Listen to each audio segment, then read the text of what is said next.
Okey, sebelum saya terlupa ada satu lagi yang kita nak kena customize, iaitu kita punya checkout. Okey, so jom kita try sekejap macam mana rupa dia. Ini website yang kita dah buat tadi kan. So kita try sekejap checkout. So tekan buy now ni. So nampak kat sini dia macam tak siap lah. Okey, kat sini kita boleh customize sikit beberapa benda. Okey, so yang pertama kita nak tukar button ni color sama macam kita punya online store, dan juga kita nak masukkan logo lah. Okey, macam mana nak buat? Pergi balik dekat dashboard.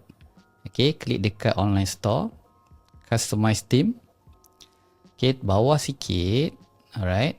Sebelum tu saya nak copy dulu color ni.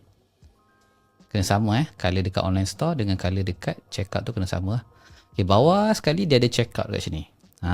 So kat sini lah kita masukkan logo dengan tukar color lah. Okay.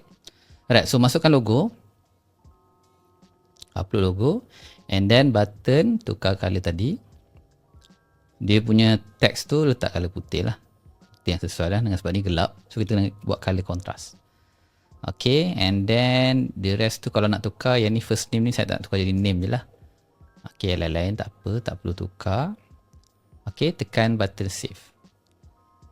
Okay, so kita try balik. Masa check out tu kita refresh. Okay, so sekarang dah ada logo dan yang lain semua dah okay lah. So itu saja untuk setting online store dan juga checkout. Kita jumpa dalam video seterusnya.